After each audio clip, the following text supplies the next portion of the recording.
Let's start with first point, and that says matrix is a rectangular array of m elements placed in m horizontal rows and n vertical columns where m plus n is called order of the matrix. ठीक है, मतलब matrix का पहली बात तो ये sign हो गया, और जैसे मान लिया मैंने एलिमेंट लिखा 2 3 4 एंड 1 6 0, ठीक है, तो इसमें there two rows, row 1 and row 2, और 3 कॉलम हो गया ये, ठीक है, this is first column, this is second column, this is third column.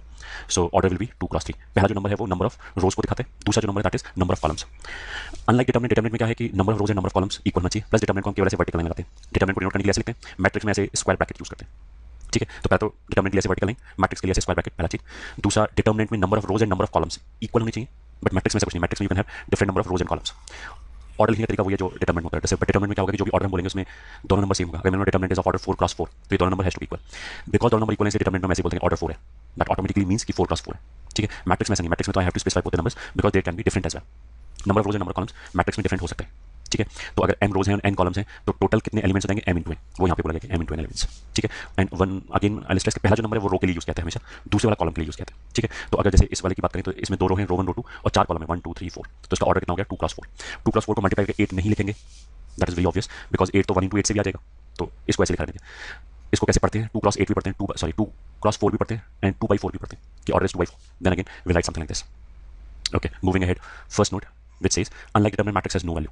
ठीक है, जैसे डिटरमिनेंट है, अगर मैंने कोई भी डिटरमिनेंट लिखा दिस, तो this is nothing but A number, ये एक वैल्यू को रिप्रेजेंट करता है. वो वैल्यू क्या है इस वाले केस में 4 -6 -2.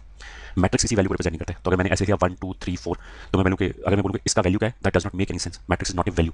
ठीक है, मैट्रिक्स का डिटरमिनेंट वैल्यू आ सकता है विच विल डिफाइन फॉर आगे चल के, बट मैट्रिक्स खुद एक वैल्यू नहीं है. मैट्रिक्स का determinant value is a different thing and matrix is a value is a different thing. ठीक है, matrix does not represent a value, determinant represent a value. एप्लाइन फॉर्म होता है कि जैसे ये मेरे कोई भी, जैसे यही है मैट्रिक्स, ठीक है, मेरे को क्वेश्चन में दे दिया कि मेरे को इसे एप्लाइन फॉर्म में कन्वर्ट करना है, तो मैं क्या करूंगी 0 1 2 है, ठीक है, हमेशा देखना है. अच्छा 0 नहीं, आपको कोई और नंबर दे देते हैं, यहाँ पे दे देते हैं 6 दे देते हैं. ठीक है, ये 6 है हमारा, तो 6 है, तो 6 1 2. ठीक है, तो सबसे पहली जो हमारे रो आती है, उस रो के हम ना नीचे देखो नॉन जीरो डिजिट है, तो नॉन जीरो के नीचे ना एक 0 होनी चाहिए, ऐसे याद रखो. ठीक है, तो इसके नीचे 2 0 बना देने हैं. ठीक है, ठीक है, पहले इसको देखेंगे, देन 5 फिर 7. अब सेकंड रो पे आते हैं. अब सेकंड रो में क्या देखेंगे कि 0 है, ठीक है, और 0 के नीचे 0 है. अब इसके आगे ना एक नॉन जीरो है 5. ठीक है, अब 5 के नीचे तुम्हारा 0 होना चाहिए.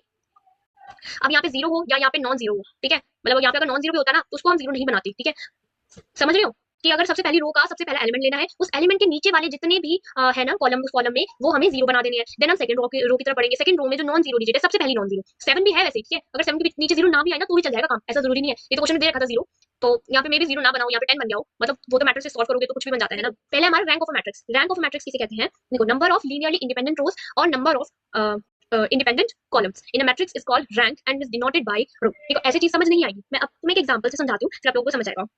जैसे कोई मेरी मैट्रिक्स दे रखी है, ठीक है, 0 1 2 4 5 7 8 9 0 यहाँ पे आ गया. ठीक है, ये जो मैट्रिक्स है ये कौन सी है, 3 क्रॉस 3 की मैट्रिक्स. बेसिकली इसमें सारी स्क्वायर मैट्रिसेस ही होंगी. ठीक है, सारी स्क्वायर वाली ही इसमें मैट्रिक्स. स्क्वायर वाली समझते हो ना, जिसपे नंबर ऑफ कॉलम्स और नंबर ऑफ रोज होती है वो इक्वल होती है, वो हमारी स्क्वायर मैट्रिक्स होती है. राइट, ओके, तो ये होगी तुम्हारी 3 क्रॉस 3 की मैट्रिक्स कोई भी. ठीक है, तो मैं इसकी रैंक क्या बताऊंगी. रैंक हमेशा याद रखो, number of non zero rows in echelon form. अगर तुम्हें ये लाइन याद समझ नहीं आ रही ना तो ये वाली लाइन से इजीली समझ आ जाएगी.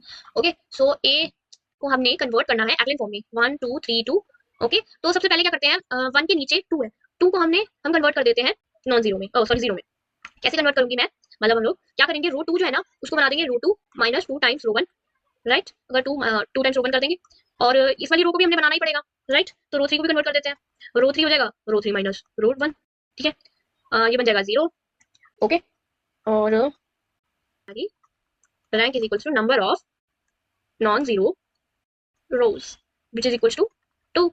क्लियर, इजी ना. अब आ जाते हैं हम दूसरे क्वेश्चन की तरफ. दूसरा क्वेश्चन क्या कह रहा है हमें, for what values of A B rank of A is 2. Rank को हम इससे भी डिनोट करते हैं. ठीक है, तो रैंक हमारी 2 होनी चाहिए. अब रैंक हमारी 2 होनी चाहिए, उसके लिए सबसे पहले तो तुम एक्लेन फॉर्म में कन्वर्ट करो. हम एक्लेन फॉर्म में कन्वर्ट कर लेंगे, उसके बाद क्या करना है, एक्लेन फॉर्म में तो ये जो ये वाली रो है नीचे वाली, ये तुम्हारी हो जानी चाहिए 0, तभी तो हमारी रैंक जो है वो 2 आएगी. राइट, तो अब हम इसको कन्वर्ट करते हैं एक्लेन फॉर्म में. तो क्या करेंगे, रो 2 को सबसे पहले करेंगे, रो 2 क्या हो जाएगा, रो 2 माइनस 2 टाइम्स रो 1. ठीक है, और रो 3 हो जाएगा हमारा रो 2 10 हो जाएगा ये. देन ये हो जाएगा are row 3 minus 6 times row 1 था ना, तो ए माइनस 18, 6 3 18. ठीक है, एंड ये हो जाएगा बी माइनस 6. हाँ जी, अभी एक्लिन फॉर्म में कन्वर्ट नहीं हुआ है. 5 के नीचे वाला पार्ट भी 0 होना चाहिए हमारा. अब इसको कन्वर्ट करने के लिए क्या कर सकते हैं हम क्या करते हैं, रो 2 को सॉरी रो 3 को रो 3 माइनस 2 टाइम्स रो 2 कर दे, क्योंकि 5 2 10 0 बन जाएगा. तो ये हमारा कन्वर्ट हो जाके आ जाएगा, ये 1 ही रहेगा। तो ऊपर देख लेते हैं, ये 1, ये -2, ये 3, ये 1, 0, 5, -7, 0, ये तो 0 ही रहेगा, ये 0 बन जाएगा, ये बन जाएगा हमारा A-4 और ये बन जाएगा हमारा B-6 ही रहेगा। ठीक है, and rank of matrix since so ये पूरी रो को 0 होना चाहिए, तो A-4 भी 0 के इक्वल हो जाएगा, तो A की वैल्यू हो जाएगी 4 एंड B-6 भी 0 हो जाएगा, तो B की वैल्यू हो जाएगी कंसिस्टेंट है। कंसिस्टेंट मतलब कि उसकी या तो अननोन जो उसके सिस्टम के यूनिक सॉल्यूशन निकलेंगे, कंसिस्टेंट सॉल्यूशन है, या फिर उसकी इनफाइनाइटली मेनी सॉल्यूशन निकलेंगे। ठीक है, इनकंसिस्टेंट वो तब कहलाता है जब उसका कोई सॉल्यूशन है ही नहीं, वो इनकंसिस्टेंट है। ओके, तो चेक करने की क्या कंडीशन होती है, रैंक ऑफ ए निकालेंगे and rank of A augmented B निकालेंगे, दोनों की रैंक्स हमारी इक्वल है और दोनों की रैंक्स हमारी n की इक्वल है। n मतलब कि नंबर ऑफ अननोन्स, जैसे कि अननोन्स हमें दे रखे हैं x y z, 3 अननोन्स दे रखे हैं, तो 3 ही हमारी रैंक ऑफ द मैट्रिक्स निकल के आ रही है, तो हमारा सिस्टम का क्या हो जाएगा, यूनिक सॉल्यूशन होगा। ठीक है, अब ए ऑगमेंटेड बी मैट्रिक्स क्या होती है, ये अभी आगे तुम्हें समझाती हूँ। और अगर rank of A rank of B के बराबर है पर n से छोटी है, ठीक है, कि रैंक मान लो आ रही है तुम्हारी 2, दोनों की बराबर आ रही है 2 2, लेकिन नंबर ऑफ वेरिएबल्स 3 है, तो यहाँ पे इनफाइनाइटली मेनी सॉल्यूशन बन जाएगा।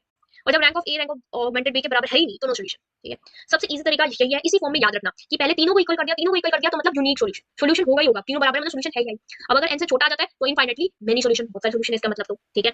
और थर्ड वन आ जाता है कि नॉट इक्वल, नॉट इक्वल तो आप लोगों को याद ही रहेगा, कैसे याद रहेगा कि नो सॉल्यूशन मतलब नॉट इक्वल, ऐसे याद रखना। बस ये तीन कंडीशन से याद, और इनफाइनाइटली मेनी सॉल्यूशन हो रहे हैं वन पे, ये चीजें हमने शो करनी है। तो सबसे पहले हम क्या करेंगे, बेसिक सी चीज, हम ए ऑगमेंटेड बी मैट्रिक्स बनाएंगे। हमारी ए ऑगमेंटेड बी मैट्रिक्स होती कौन सी है दीदी, बताते। ए ऑगमेंटेड बी मैट्रिक्स होती है, सबसे पहले तो तुमने ये x1 x2 के कोफिशिएंट्स लिख लेंगे। क्या है, पहले है 1 4, फिर है अल्फा, फिर है 2, फिर है -1, देन है 2 times of alpha, right, then है हमारा अल्फा, देन है हमारा 3 एंड देन है 1। ठीक है, और ऐसे ये ऑगमेंटेड को शो करने के लिए कि ये ए मैट्रिक्स है और बी मैट्रिक्स यहाँ पे लिख देंगे। बी होती है हमारी जो इसके इक्वल्स टू में होती है, यहाँ पे होगी 6, यहाँ पे होगी 3 और यहाँ पे होगी 5, ये ए ऑगमेंटेड बी मैट्रिक्स बन गई हमारी। क्लियर है, अब इसको हम कन्वर्ट कर एक्लेन फॉर्म में कन्वर्ट करना पड़ेगा, है ना। तो हमारी पीछे मैट्रिक्स जो थी, एक बार क्वेश्चन पर मैट्रिक्स लिख लेती हूँ, मैं भूल गई, यही निकल के आई थी ना, 2 -1 2 अल्फा और 3, और फिर अल्फा थी, फिर 3 थी एंड देन 1 थी एंड देन 5 थी, राइट। अब इसे एक्लेन फॉर्म में कन्वर्ट करें, कैसे करेंगे, रो 2 को हम करेंगे row 2 minus 2 times of row 1, 1 4 alpha 6 करेंगे, row 3 minus alpha times row 1 कर देते हैं। ओके, ये हो जाएगा 0, ये हो जाएगा 3 -4 अल्फा, ये हो जाएगा 1 माइनस अल्फा, एक सेकंड, 1 माइनस अल्फा स्क्वायर हो जाएगा, सॉरी, ये हो जाएगा 5 -6 अल्फा। ठीक है, अब ये वाली को भी 0 बनाना है, राइट। इसको 0 कैसे बनाएंगे, रो 3 को कन्वर्ट करेंगे 9 टाइम्स, क्रिस क्रॉस कर दिया हमने बेसिकली। अब इसको सॉल्व करके आ जाएगा 1 4 अल्फा और यहाँ आ जाएगा 6, यहाँ आ जाएगा 0 1 0, देन था हमारा 1, ये हो जाएगा 0 0, ये 1 माइनस अल्फा स्क्वायर बन जाएगा, मतलब वही रहेगा, और ये बन जाएगा हमारा 2 माइनस 2 अल्फा। ये हो गया हमारा एप्लाइन फॉर्म में convert. Case 1, when alpha equals to 0, जब अल्फा की वैल्यू 0 हो गई, तो ये पार्ट 0, ये पार्ट 0, तो इसकी रैंक क्या हो गई, हमारी rank of A, rank of A कितना, ये वाला जो पार्ट है ना सारा, ये वाला पार्ट, ये रैंक ऑफ ए हो गया, तो रैंक ऑफ ए कितनी बन जाएगी 3, नॉन जीरो 3। और दूसरा rank of A augmented B, अब ए ऑगमेंटेड बी, इस पूरे को जब ले लिया हमने, तो ये rank of A augmented B बन गया, तो ये कितनी बन जाएगी, ये भी अल्फा जब 0 पुट करेंगे यहाँ, तो 2 तो रह ही जाएगा ना, तो ये बन जाएगी हमारी 3। नंबर ऑफ वेरिएबल्स कितने हैं, 3, तो ये क्या हो जाएगा, rank of A equals to rank of B augmented B which is equals to n, so hence जब इक्वल हो जाएगी तो क्या हो जाएगा, यूनिक सॉल्यूशन। अब एक बार क्वेश्चन में देखो, यही दे रखा था ना कि अल्फा की वैल्यू जब 0 होगी तो यूनिक सॉल्यूशन प्रोसेस करें, है ना, देखा।